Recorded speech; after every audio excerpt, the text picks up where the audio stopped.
Hello, I'm Jonathan Schabowsky, and I'm a Senior Architect in the Office of the CTO at Solace. I'm so happy to be able to talk to you today at this Gartner event around managing all of your organization's events like you do for your RESTful synchronous APIs. A little bit about myself before we get started. I've been at Solace for about 4 years. Before working at Solace, I was actually a customer of Solace, and really have spent my entire career building pretty large-scale event-driven architectures for a variety of U.S. government entities, from NOAA and NASA to the FAA and to the Veteran Affairs Administration. So enough about me. Let's get to the topic around how can you manage the events like you do APIs. So if you're new to the value of event-driven architecture, it's really broken up through this diagram into 3 distinct areas. So we'll first start with agility. Agility is really being provided because architects can reassemble these different events into new use cases and quickly build new and event-driven applications and automated processes. Well, ultimately, that also yields benefits from an efficiency perspective because developers are able to build these applications without having to wait for integration teams to provide them the data and to get them access. They're able just to consume these events easily and build basically these new data and event handling applications, and then distribute their new insights and valuable data to other applications. And finally, architects and developers reuse data from these different sources as part of many different processes and decision support systems. And really the whole goal of all of this is to provide a much better real-time customer experience regardless of what your customer is. Myself, from an FAA perspective, we were providing real-time valuable data to the airlines so that the airlines were the customer and they could ultimately provide a better experience for their passengers, which then is their customers. With NOAA and NASA, it was about a real-time satellite ground system that was taking real-time streamed weather data and providing that to decision makers so that we, from a general public perspective, could have better weather forecasts. And from a Veterans Affairs perspective, giving our veterans the best updated care that's possible. But you know what? All of these different use cases, they're all interesting, and it's great that event-driven has all these benefits, but it's really not that easy. Maybe I just made these 3 stories sound like, building an event-driven architecture is just a slam dunk easy process, but it's not. And there's a couple of reasons why that is the case. There's really no easy way to govern events. So back when I started my career a while ago, really service-oriented architecture was in the heyday. Everything was about calling web services, and it was SOAP, and it was WSDLs, and really the way that everyone was trying to manage things was through UDDI registries and repositories. And so back then, there wasn't an easy way to deal with events, even though IBM MQ did have publish and subscribe. BEA WebLogic had publish and subscribe with JMS. We basically had to build our own catalog to do this. And even today, with API management tools, they've been really tailored towards the synchronous RESTful interface environment. And so this is why Gartner is sort of calling out that most organizations do have basic event processing architecture.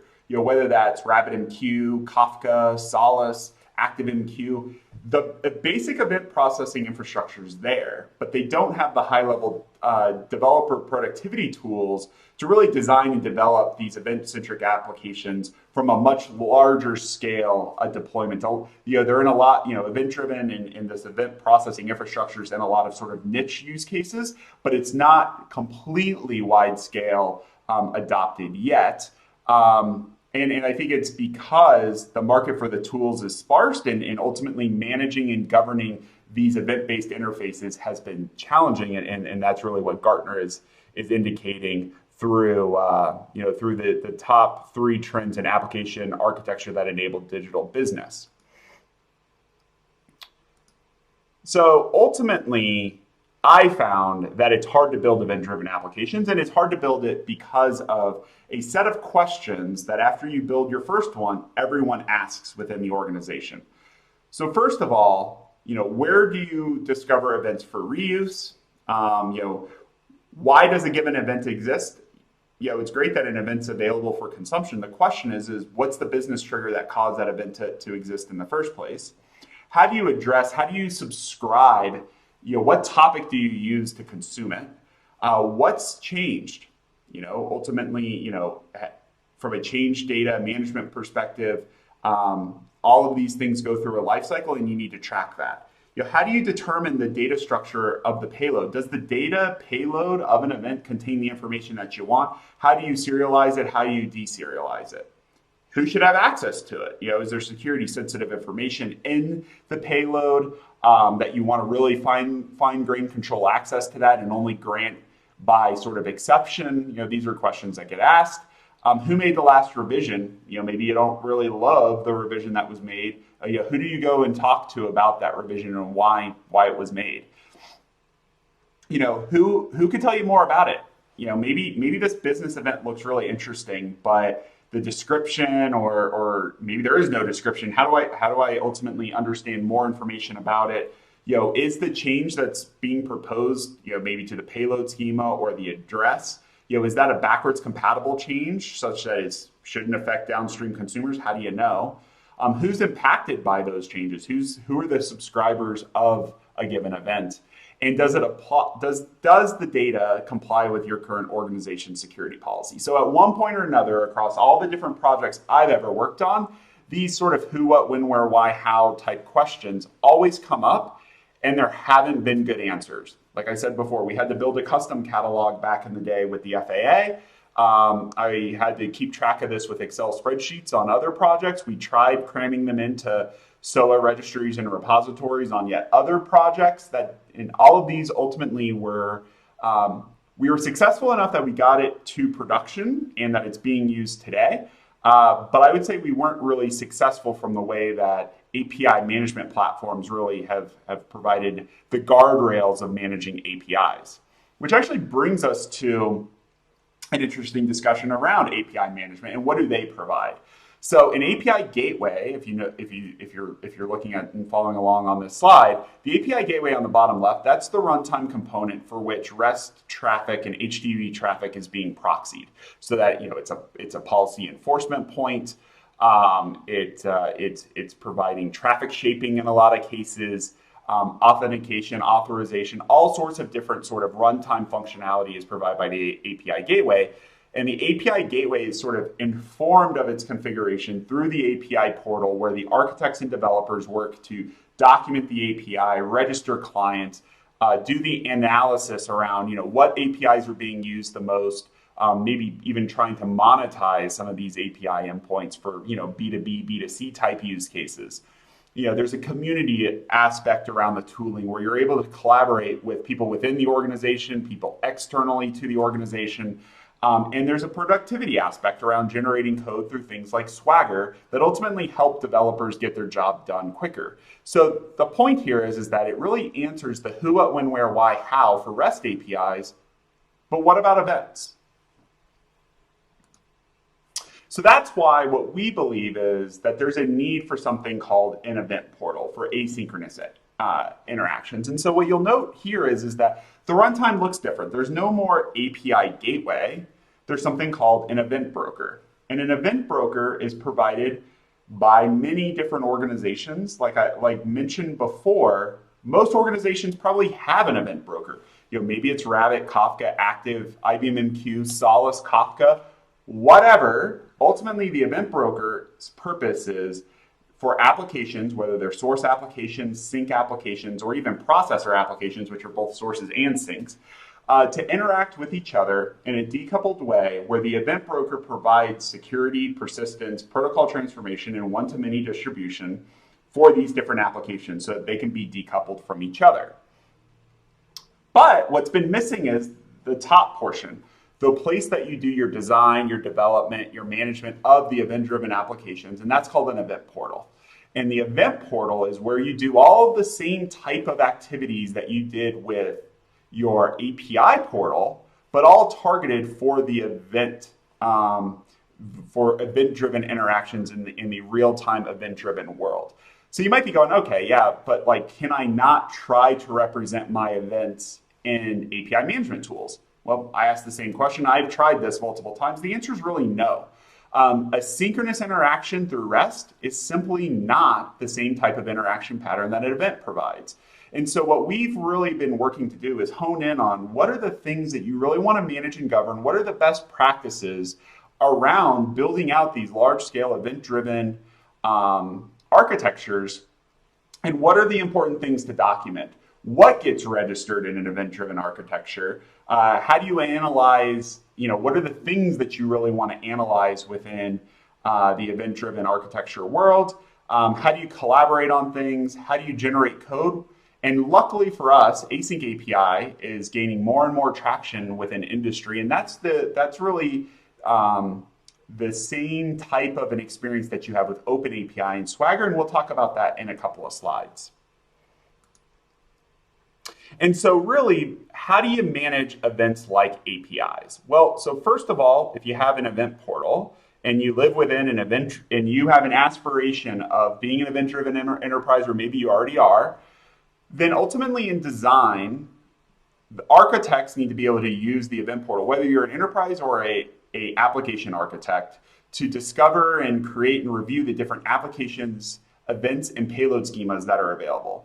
They ultimately all get mapped together from a relationship perspective, so then you can govern event consumption across different boundaries, right? So we'll talk about boundaries a little bit more, but obviously you've got to be able to decouple these large enterprises and these large organizations into bite-sized pieces and have different sort of governance processes for events that are crossing application domain boundaries versus events that are within a boundary.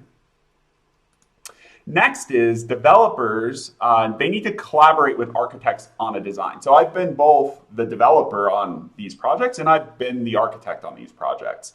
And what I've always found is that there can be sort of challenges with really portraying what the architect put into a Visio diagram or a PowerPoint diagram, and ultimately bringing that to reality in code from a developer perspective. And so that collaboration needs to happen, and it needs to happen in a very organized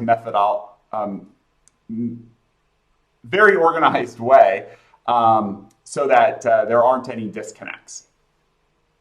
In addition, to help ease the disconnect, developers then should be able to export async API specifications like they would have done with open API specifications and generate their code so that you have very consistent enforcement of these application interfaces. Finally, data scientists are also part of this puzzle in that they really want to be able to comb through the data that's available and look at what value-add insights could be used to create new business value.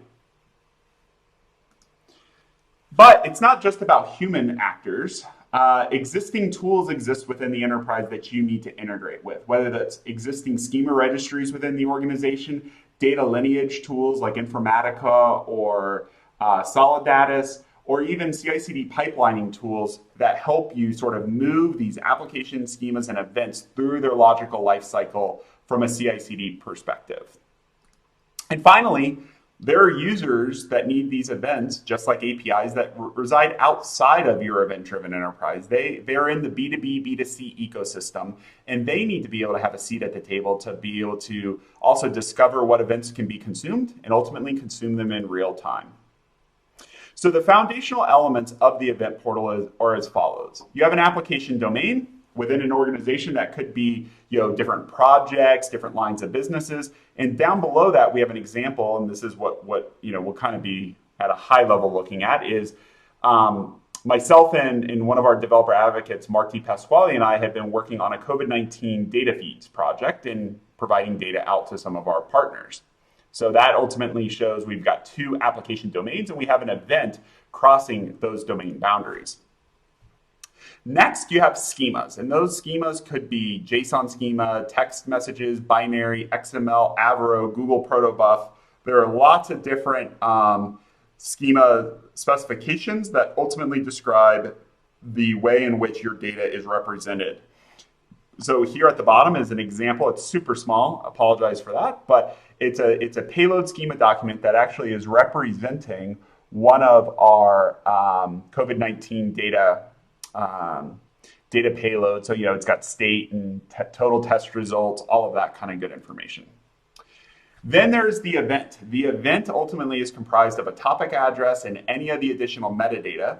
things like a description that tell you the moment that, the business context, if you will, around why that event exists. An event references a payload schema. So in this case, we have a COVID tracking single state test percentages update event, and it ultimately is going to be delivered on this topic. So, both support for kind of what we're calling sort of static elements of a topic hierarchy, along with dynamic parameters. So again, stealing some kind of concepts and terminologies from the RESTful world.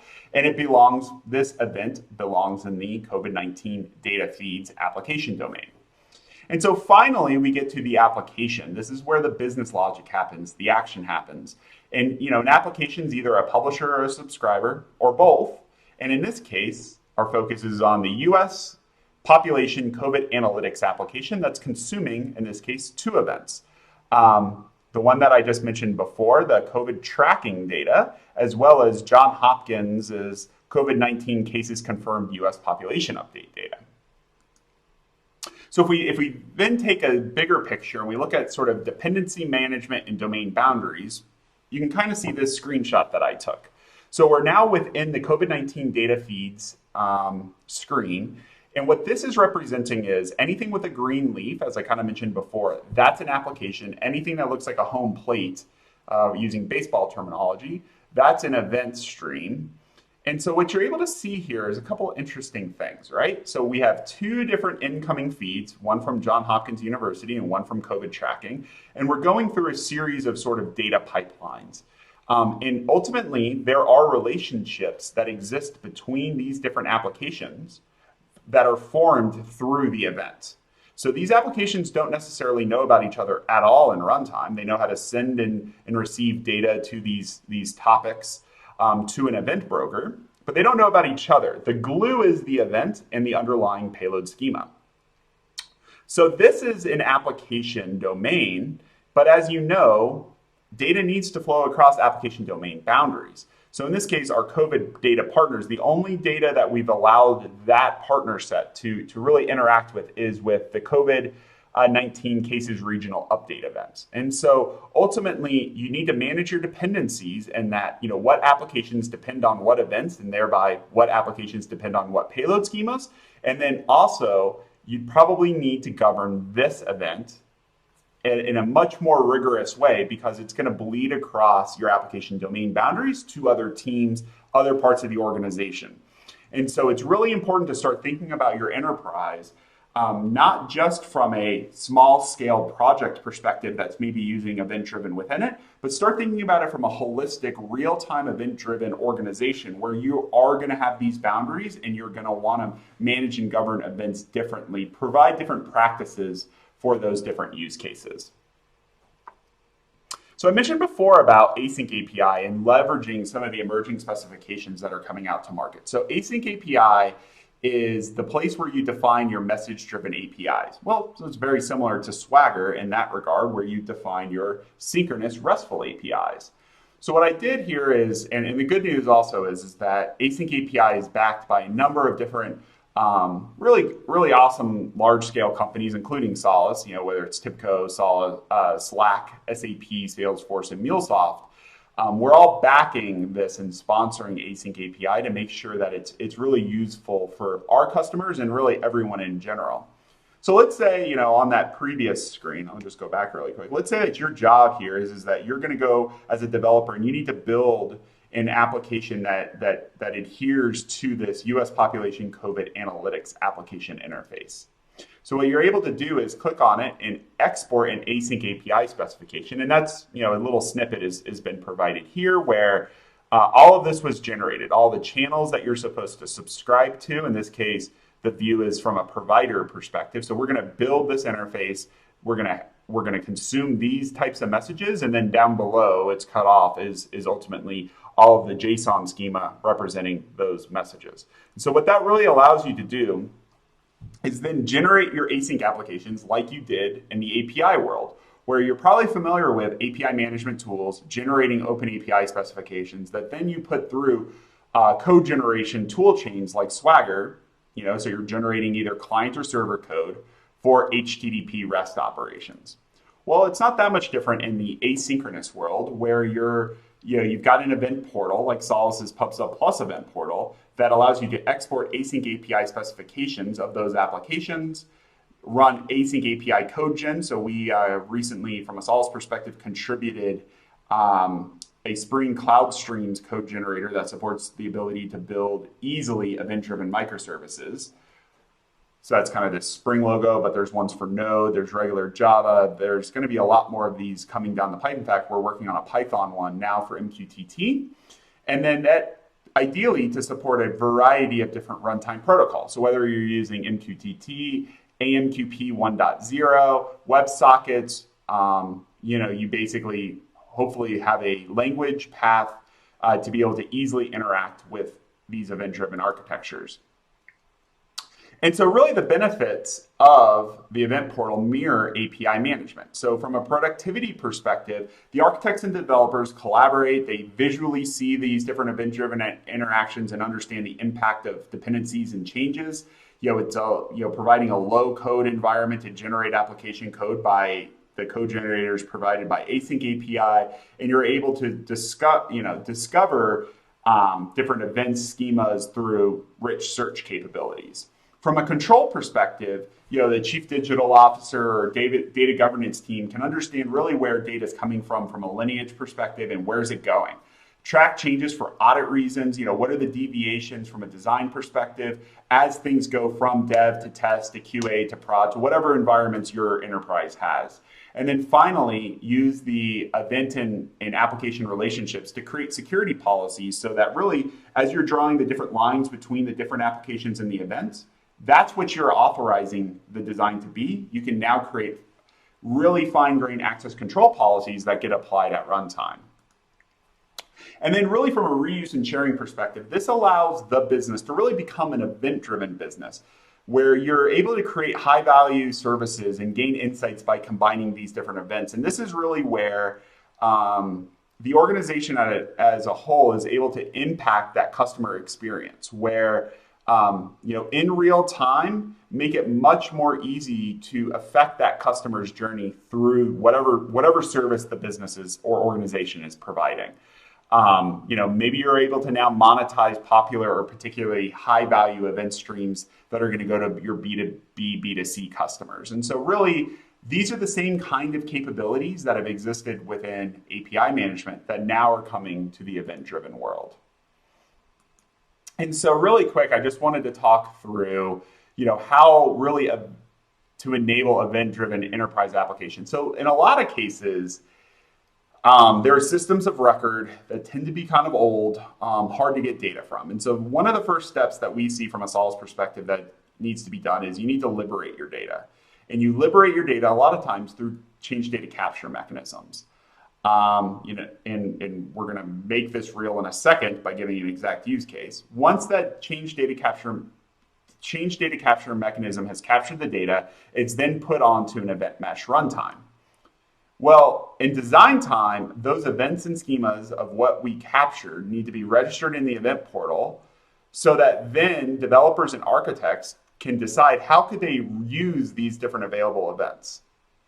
From there, now new analytics and new systems are able to be created that both alert, maybe Salesforce or Workday or ServiceNow from sort of an iPaaS integration perspective, so alerting these downstream systems, or building new modern applications, maybe taking advantage of cloud services like Azure and their different AI, MLs, and data lake capabilities. Specifically, what we've seen from a liberation perspective is maybe you're an SAP user and you want to liberate some of your ECC data through a partner of ours, which has a change data capture mechanism called Asapio, and then ultimately provide those real-time ECC events into the event mesh so you can do exactly what I just discussed. So it's really bridging a lot of sort of the back office tools together, all in a real-time event-driven way versus a traditional batch ETL type of a mechanism. So really, the event and the concept of an event portal and a runtime event mesh enable the real-time enterprise. So whether you're the architect or the developer or the data scientist, you're able to use the portal. Then in runtime, whether you're using R event brokers or Kafka, EMS, RabbitMQ or IBM MQ, you can take your sort of your existing assets, whether they're mainframe or your existing maybe J2EE distributed applications. You can liberate that data, build new modern applications, whether they're IoT applications, new event-driven microservices, take advantage of serverless and function as a service type capability from a modern perspective, and then ultimately alert and inform your customers and partners around how things are changing all in real time. So in summary, managing all of your organization's events like you do APIs is possible. Certainly, event-driven architecture promises a lot better customer experience, more efficient operations, and greater agility. Organizations, though, need much better tooling than what industry has previously provided. An event portal simplifies the building and managing and governing of event-driven architecture, and the event portal needs to integrate into your environment. My last bullet here is, from a summary perspective, is really the ability to extend your existing API management practices into the event-driven paradigm. And so with that, all I can ask you to do is maybe give the Solace PubSub Plus event portal a try, see what it, create your own models, create your own demos, really check it out and see how ultimately you can seize the power of event-driven within your organization. I appreciate your time for this talk.